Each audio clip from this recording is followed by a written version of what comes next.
किसी की तारीफ नहीं कर सकते तो उसकी बुराई करने का हक आपको हासिल नहीं। आप किसी गिरते हुए को उठा नहीं सकते तो किसी को धक्का देके गिराने का हक आपको हासिल नहीं है। जी हाँ दोस्तों, आपने वीडियो का छोटा सा क्लिप देखा जो कि मैं आपको पूरी वीडियो दिखाने वाला हूँ। दोस्तों, पंजाब शाही इमाम हजरत मौलाना मोहम्मद उस्मान लुधियानवी साहब का रमजानुल मुबारक के बाद आज जुमे के रोज बहुत बड़ा बयान सामने आया है, जिसमें हजरत मौलाना मोहम्मद उस्मान साहब ने हिंदुस्तान के सभी मुसलमानों से बड़ी अपील की है कि जिस तरह हमने रमजानुल मुबारक के अंदर अपना वक्त गुजारा है, इसी तरह पूरे साल हम अपने वक्त को कीमती बनाकर अल्लाह रब्बुल इज्जत की फरमाबरदारी में कैसे गुजारे। तो सबसे पहले आप इस वीडियो को देखिए, उसके बाद बात करते हैं। आज पहला जुमे का दिन है और पूरी दुनिया में वो लोग जो रमजानुल मुबारक में अल्लाह तबारक व तआला की रिज़ा के लिए रमज़ान के रोज़े रखते रहे, पंजगाना नमाज अदा करते रहे, अपनी हिम्मत के मुताबिक अल्लाह के रास्ते में खर्च किया, गरीबों की, मिस्कीनों की, मोहताजों की ज़रूरियात को पूरा किया। वो बहुत से खुशकिस्मत लोग आज मुख्तलिफ मुकामात पर मस्जिदों की जीनत बने हुए हैं।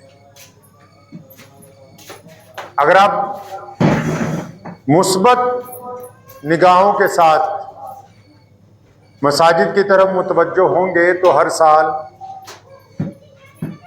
कुछ ऐसे नौजवान, कुछ ऐसे ज़ईफ़ लोग, बच्चे नए नमाजियों की शक्ल में मस्जिदों को मिलते हैं जो पहले मसाजिद तक अपनी पहुंच नहीं रखते। तो ये रमज़ानुल मुबारक का फैज़ है, उसकी बरकतें हैं जो अल्लाह करीम ने मुसलमानों को अता फरमाई। गरचे वो माहौल तो नहीं मिल सकता जो रमज़ानुल मुबारक में होता है, और वो होना भी नहीं चाहिए, क्योंकि रमज़ान की अपनी एक अजमत है, अपनी एक शान है, अपना एक अलग मुकाम है। कोई और महीना उसके मुकाबले में आ नहीं सकता।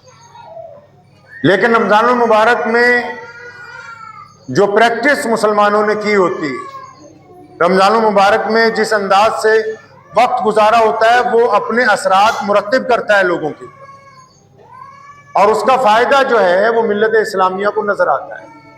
बहुत सारे लोग ऐसे होते हैं जो रमज़ानुल मुबारक से पहले किसी गुनाह में मुलव्विस थे। रमज़ान में लगातार 29-30 रोज़ों ने उनकी उस आदत को तब्दील किया है।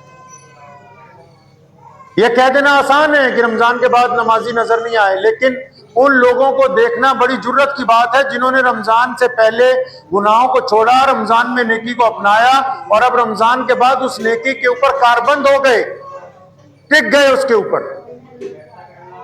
हमारे नबी हज़रत मोहम्मद सल्लल्लाहु अलैहि वसल्लम ने हमें तालीम दी है कि आप इंसानों की हौसला अफजाई करें, उनकी हौसला शिकनी ना करें।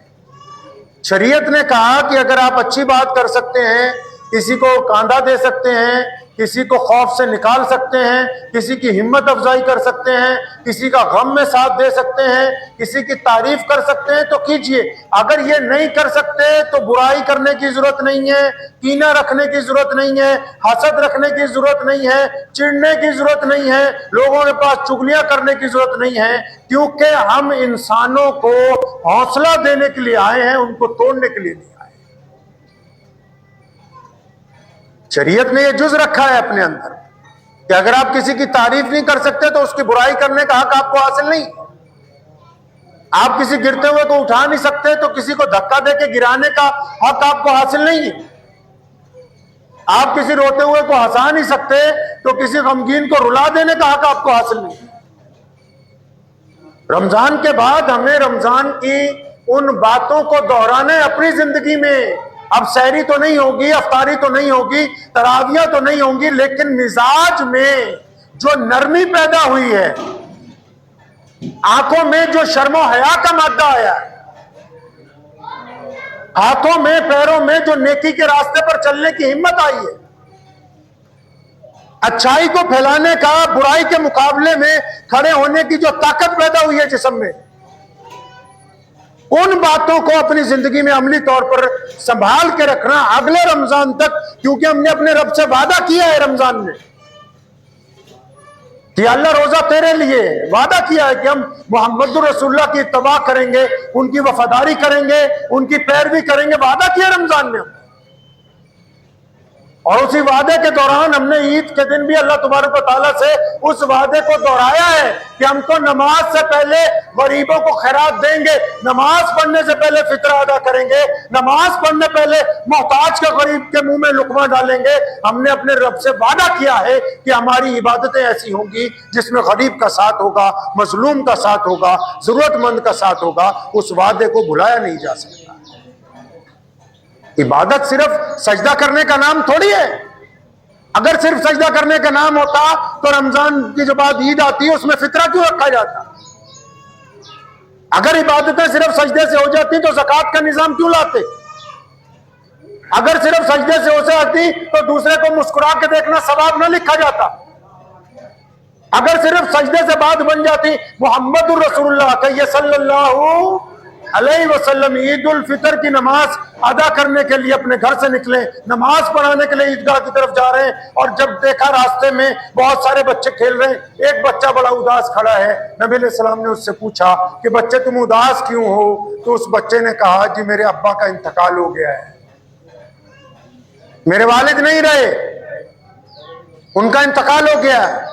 तो सब लोग ईद की खुशी मना रहे हैं, मेरे सर पे तो कोई हाथ रखने वाला नहीं है।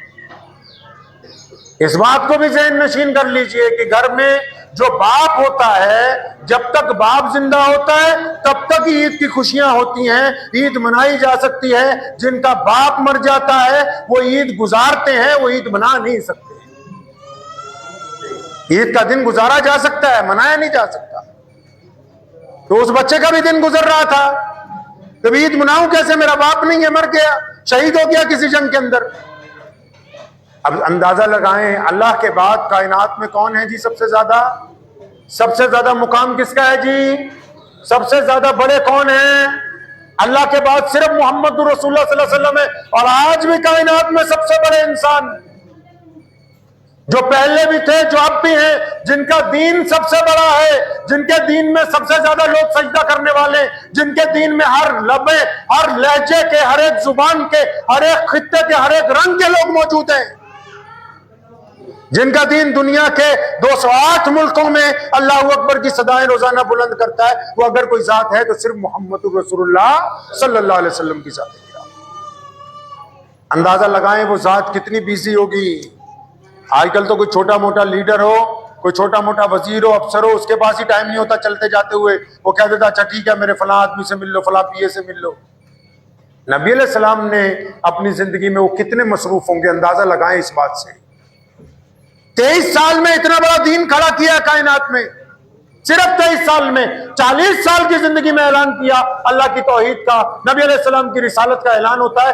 और सिर्फ 23 साल में मक्के से जो अजान गूंजती है वो तराबलिस के मैदानों तक, और फिर वहां से अफ्रीका के कौसारों तक, और फिर वहां से लॉस एंजलिस की पहाड़ियों तक, और फिर वहां से पूरे बर्रे सगीर में पांचों वक्त गुजरती है। अंदाजा लगाइए कि 23 साल में मोहम्मद रसूलुल्लाह सल्लल्लाहु अलैहि वसल्लम की जिंदगी कितनी ज्यादा मसरूफ होगी, उनके पास कितना वक्त होगा।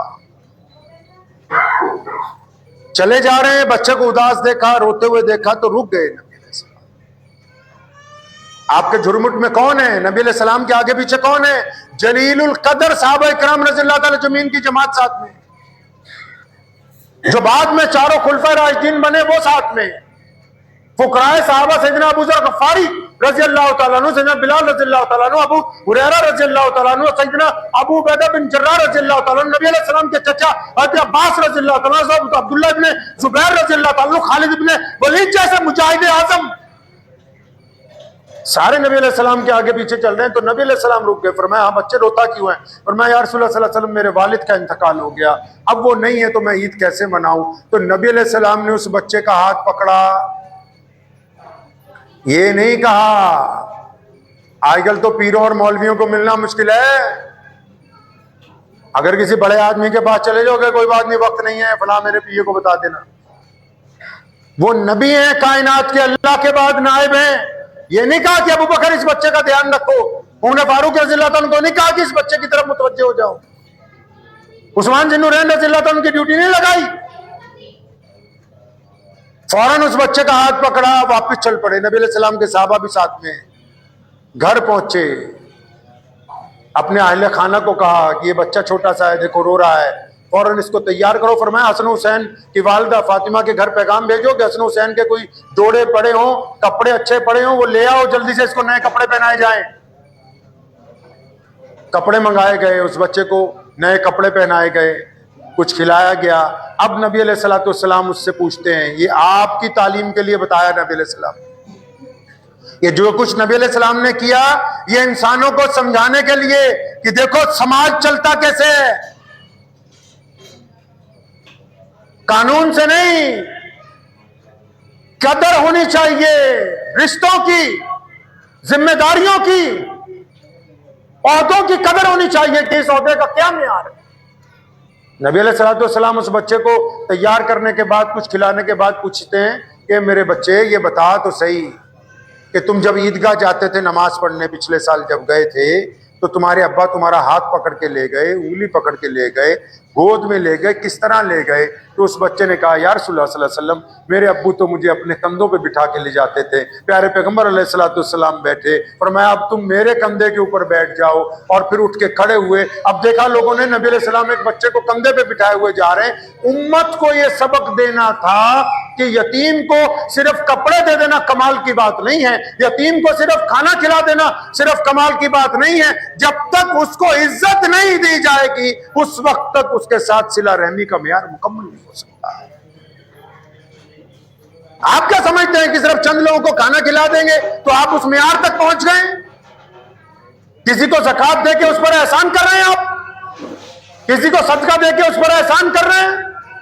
सहाबा किराम रज़ियल्लाहु तआला अजमईन में सबका यह वतीरा रहा कि जब कभी भी उन्होंने जब किसी देने वाले को कुछ दिया है, मुतअद्दिद मुहद्दिसीन ने इस बात को दोहराया है कि जब वो किसी को देते थे तो उनकी आंखें इस तरह झुकी होती थी कि सामने वालों की नजरों में कभी नजरें मिली ही नहीं, ताकि जिसके हाथ में कुछ पकड़ा रहे हैं उसको एहसास शर्मिंदगी ना हो।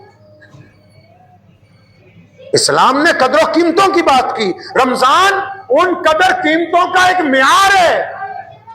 रमजानुल मुबारक ने हमें सिखाया कि आने वाला साल कैसे गुजारोगे तुम। रमजान चला गया तो फिर कोई रमजान की बात नहीं, रमजान चला गया तो इन 11 महीनों में रमजानुल मुबारक की उन फजाइल की बात होगी जिसमें रमजानुल मुबारक ने हमको पाबंद किया है कि खबरदार गुनाहों से पीछे हट जाओ, तुम्हारा काम नेकी करना है, नेकी को फैलाना है, तुम्हारा काम सिला रहमी करना है और अपनी निगाहों को जिना से बचाना है, इसके लिए तुम्हें पाबंद किया गया है। रमजान चला गया तो ऐसे हो गया जैसे रमजान की बातें भी चली गई, रमजान के अहकामात भी चले गए। नहीं, रमजान 30 दिन बना ही इसलिए ताकि अगले रमजान के आने तक रमजानुल मुबारक गुजारने वाले लोग रमजान के अहकामात की पाबंदी करने वाले बने।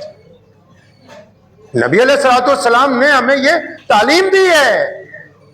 रोजा सिर्फ इबादत होता तो जंगे बदर में नबी अलैहिस्सलाम तशरीफ ना ले जाते। सिर्फ इबादत नहीं, जद्दोजहद का नाम है। रोजा सिर्फ इबादत ही होता तो फिर मक्कातुल मुकर्रमा रमजानुल मुबारक में कभी फतेह ना किया जाता। रोजा सिर्फ इबादत नहीं बल्कि जुल्म के खिलाफ अपनी जद्दोजहद का ऐलान भी। रोजा सिर्फ इबादत का नाम थोड़ी है, रोजे ने हमें पाबंद किया है। हम इतने लोग मसाजिद के अंदर आज पूरे मुल्क के अंदर मौजूद हैं, ये रमजानुल मुबारक की तो बरकत है। एक दौर होता था कि रमजानुल मुबारक के बाद फजर की नमाज में 1-2 लोग होते थे, आज फजर की नमाज में कई सफ़े होती हैं। तो ये इन नमाजियों को किसने पाबंद किया है? ये रमजानुल मुबारक में उन्होंने अपने रब से जो वादे किए हैं उन वादों की वजह से आज वो लोग मस्जिद के अंदर पहुंचे। तो जो व्हाट्सएप यूनिवर्सिटी वाले हैं जो खुद मस्जिद तो गए ही नहीं, बदबख्तों ने जाके देखा ही नहीं मस्जिद में कितने लोग आए कितने नहीं आए, और वो लिखने लगे कि रमजान के बाद नमाजी गायब हो गए। अबे गधो, तुम खुद तो गए नहीं। जी हाँ दोस्तों, आपने वीडियो में सुना कि पंजाब शाही इमाम हजरत मौलाना मोहम्मद उस्मान लुधियानवी साहब ने सभी मुसलमानों से ये अपील की है कि अब रमजानुल मुबारक की बरकत तो हासिल नहीं हो सकती, लेकिन जब मुसलमान पूरे महीने रोजे रखता है, 5 वक्त की नमाज का एहतिमाम करता है, तिलावत करता है, तरावी पढ़ता है, तो उसका एक मिजाज बन जाता है। उस मिजाज का अपने फायदा उठाए और पूरे साल इसी तरह अल्लाह रब्बुल इज्जत की फर्मा बरदारी में अपना वक्त गुजारे। पूरे साल आने वाले रमजान तक अपने आप को इसी मिजाज में रखे। दोस्तों, रमजानुल मुबारक के ताल्लुक से एक प्यारा सा कमेंट जरूर कीजिएगा और इस वीडियो को ज्यादा से ज्यादा शेयर भी कीजिएगा ताकि ये वाला बयान सभी मुसलमानों तक पहुंच सके। इस वीडियो में बस इतना ही, जल्द मिलेंगे किसी नई वीडियो के साथ।